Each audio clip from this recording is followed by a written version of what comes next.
What is your bidding? You have summoned me from the depths of the chaos. I heed your call. What task would you have me perform? You do not speak. It is not well to waste my time or test my patience, mortal. I have come in response to your summons. What would you have of me? What do you mean you didn't summon me? What foolishness do you speak?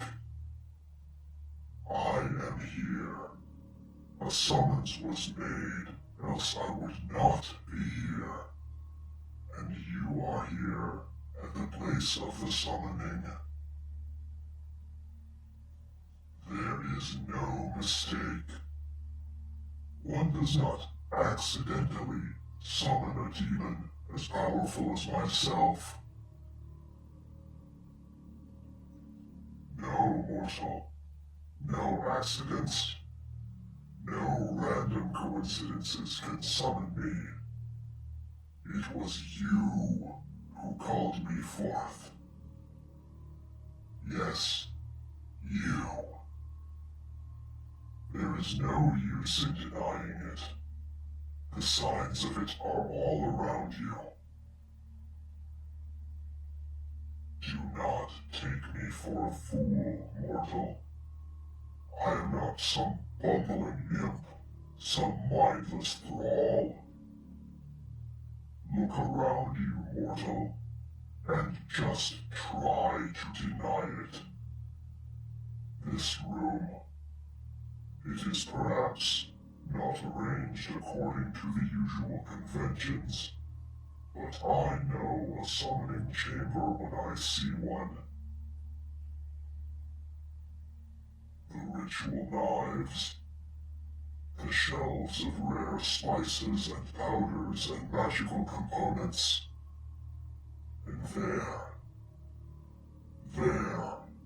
on that, admittedly oddly shaped altar, the ritual materials of summoning, the assortment of sacred grains in the shape of a hearth loaf, the flesh of swine cured in smoke, and there, mortal, right there is the sigil of my true name, drawn on the slices of hearth loaf in a paste made of oil and the flesh of the unborn.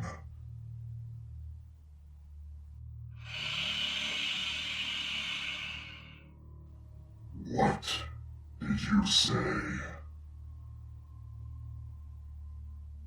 This is your kitchen, and you were making a sandwich. I cannot believe this. I will not believe this. Do you know, mortal, how difficult it is to summon me? How many years of training and discipline are involved? How many years of searching through musty tomes to even find a hint of a clue as to my true name? Do you know what must be gone through to collect these components? Is that mayonnaise? Is that mayonnaise on the bread? By the udders of the black goat of the woods, this is beyond coincidence or accident. This is beyond impossible. You are no summoner. That is no altar. And this is no summoner's ritual chamber. I don't know what cruel trick the divines guided your hand to spread the ritual paste. To spread the mayonnaise, as you did. Yes, the mayonnaise. The main components of it are oil and eggs. Technically, the flesh of the unborn. And together with the grains in your bread and the swine's flesh. Bacon. Yes, that is what it is called. These things gathered together and the proper signs made. To think that I, one of the most feared overlords of the deep realms of the chaos, should be accidentally summoned forth to the mortal realms by a non-initiated human in the mundane act of making a sandwich. And you have no ritual circle here in your kitchen, mortal. No summoning chamber this. Oh, certainly not. There is absolutely nothing protecting you, mortal. Nothing at all to prevent me from smiting you dead where you stand. Nothing to prevent me from bringing your entire dwelling down around your ears and dragging your raw, naked, screaming soul down to the depths of the chaos itself. Nothing whatsoever to stop me from casting you for all eternity beneath the red eyes and gnawing teeth of the little pink rabbits of the carcery petting zoo. You are a fool, mortal. An absolute and utter fool.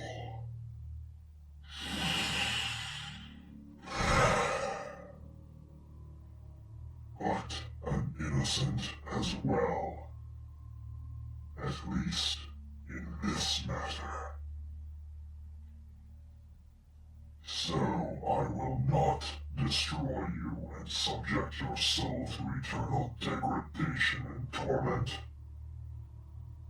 Not this day. But neither will I do your bidding. Instead, I will condescend, mortal, to teach you a more satisfying and less dangerous way to make a sandwich. I see you already have an array of components spread out around the chamber. I mean the kitchen. Besides those which you already used in your botched attempt to summon.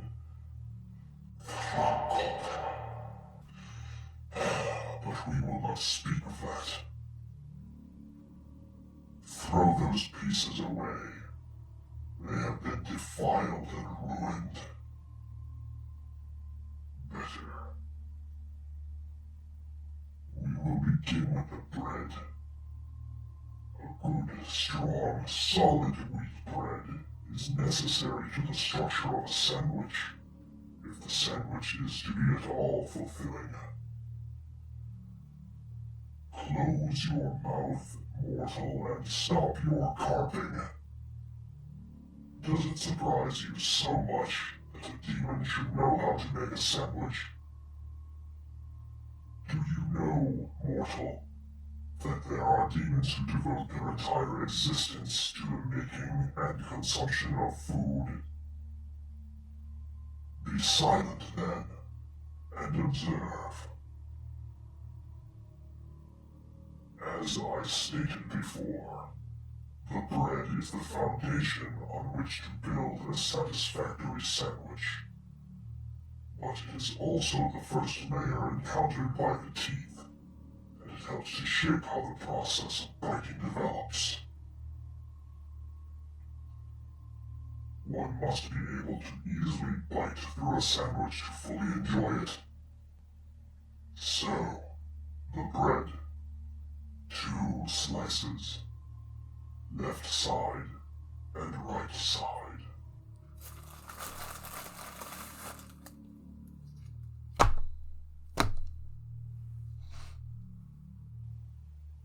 On the left side, thin slices of tomato. They must be thin to aid in the ease of biting.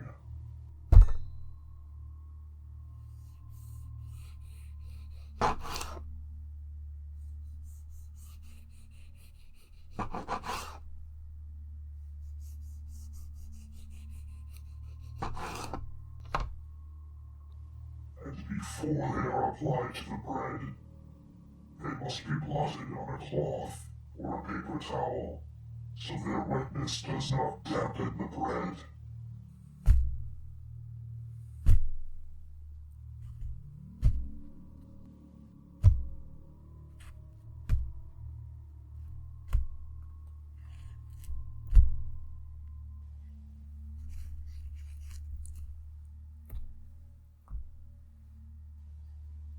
Just so.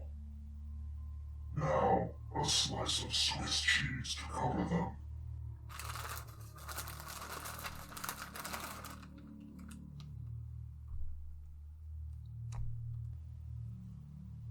And on the right side, the lettuce.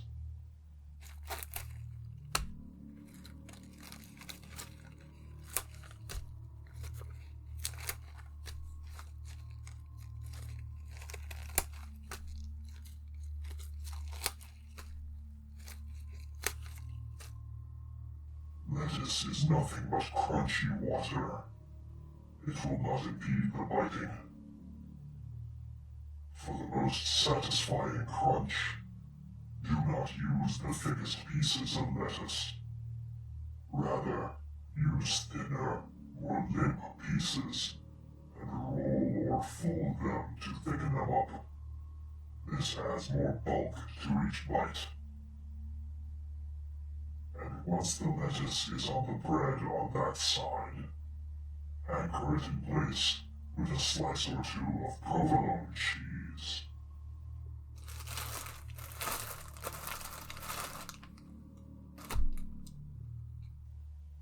Now, you have a good base upon which you can add flavor.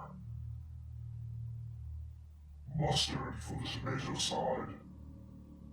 Mayonnaise for the lettuce side. Attempt no artistic designs with the mayonnaise. Ever. What is this? Real, actual mustard. With spices and seeds visible in it.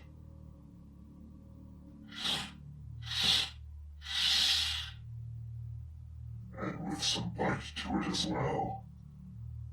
Not that weak yellow turmeric sauce some charlatans presume to call mustard.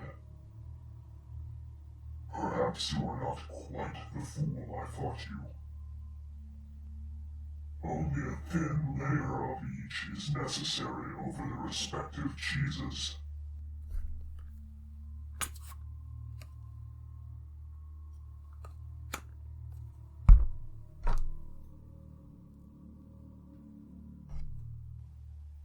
We are adding flavors just now, not ingredients. Too much of these flavor pastes will cause the sandwich to slide apart.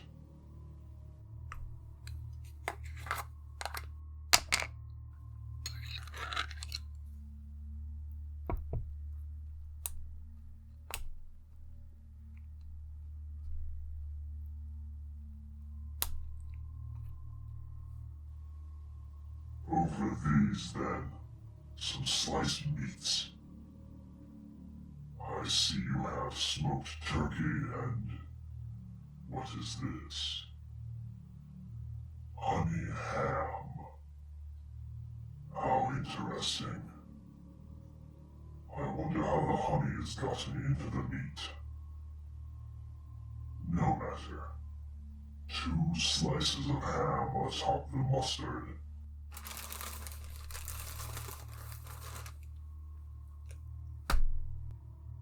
And 2 of turkey atop the mayonnaise.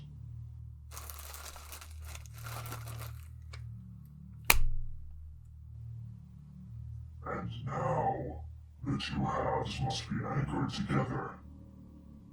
This will be the core of the sandwich, where the components most resistant to biting must be.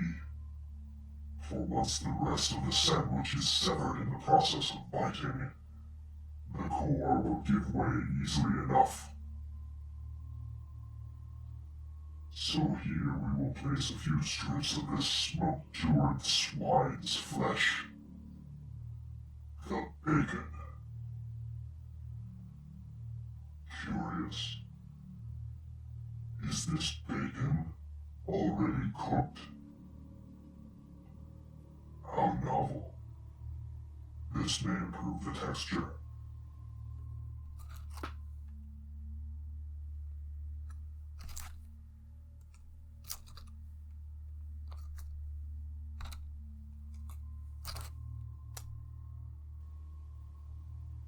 And for a final bit of flavor and crunch, a few of these tiny sweetened pickles, sliced thin and placed atop the bacon.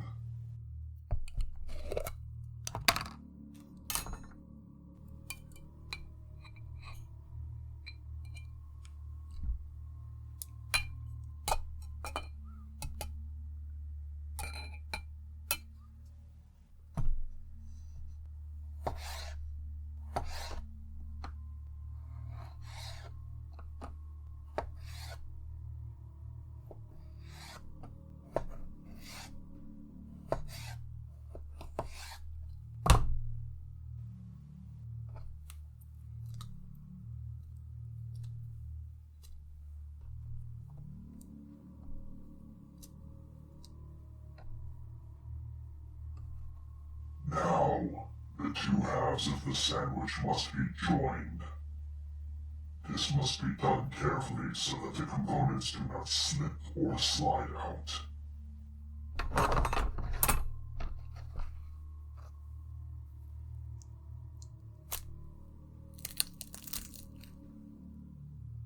Success. And the final step. The sandwich must be divided in half. Vertically, of course, into right and left halves. Those who cut their sandwiches on the diagonal are deviants and not to be trusted. Use a long, sharp knife.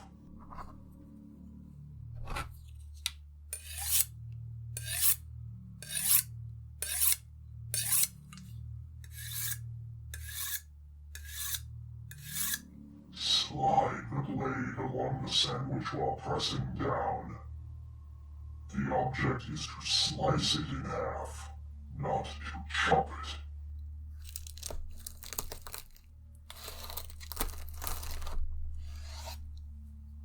Now, we have before us 2 halves of a perfectly constructed sandwich.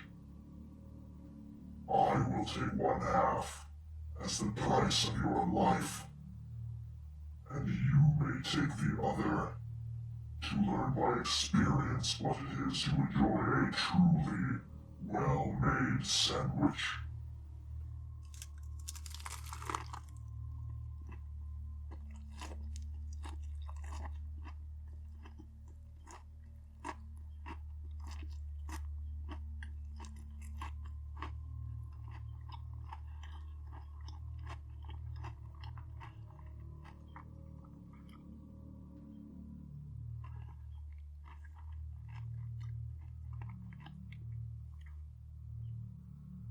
Do you see, mortal?